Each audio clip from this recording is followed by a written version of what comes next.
आज हम एक ऐसी कहानी सुनेंगे जो हमें सिखाती है कि सच्चा ज्ञान कैसे प्राप्त होता है।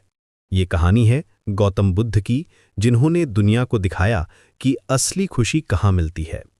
563 ईसा पूर्व लुम्बिनी में एक राजकुमार का जन्म हुआ। उसका नाम था सिद्धार्थ। उसके पिता राजा शुद्धोदन थे और माता रानी माया देवी। लेकिन ये कोई साधारण राजकुमार नहीं था। इसकी कहानी कुछ और ही थी। सिद्धार्थ के पास सब कुछ था, सुंदर महल, स्वादिष्ट भोजन, रेशमी कपड़े और हर वो चीज जिसकी कोई इच्छा कर सकता था। फिर भी उसके मन में एक अजीब सी बेचैनी थी। क्या आपने कभी महसूस किया है कि सब कुछ होने के बावजूद भी कुछ अधूरा लगता है? सिद्धार्थ को भी यही लगता था। एक दिन जब सिद्धार्थ अपने रथ में शहर घूमने निकले तो उन्होंने 4 ऐसे दृश्य देखे जिन्होंने उनकी जिंदगी हमेशा के लिए बदल दी। पहले उन्होंने एक बूढ़े आदमी को देखा जो बुढ़ापे से झुका हुआ था।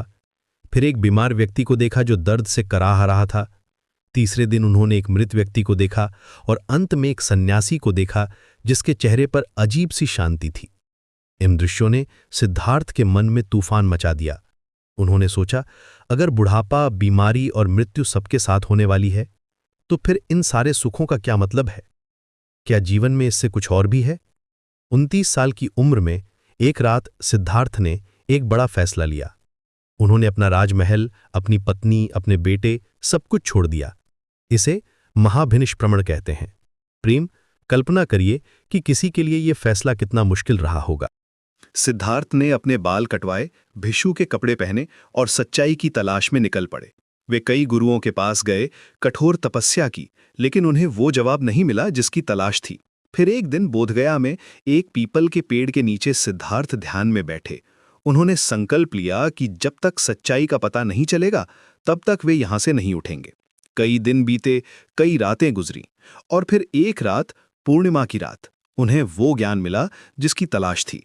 वे समझ गए कि दुख क्यों होता है और इससे मुक्ति कैसे पाई जा सकती है। उस दिन से सिद्धार्थ बुद्ध कहलाए, यानी जो जाग गया हो। अब सवाल ये था कि इस ज्ञान का क्या करें। बुद्ध ने सोचा कि ये ज्ञान सिर्फ उनके लिए नहीं है बल्कि सभी के लिए है। इसलिए वे सारनाथ गए और वहां अपना पहला उपदेश दिया। इसे धर्मचक्र प्रवर्तन कहते हैं। बुद्ध ने क्या सिखाया?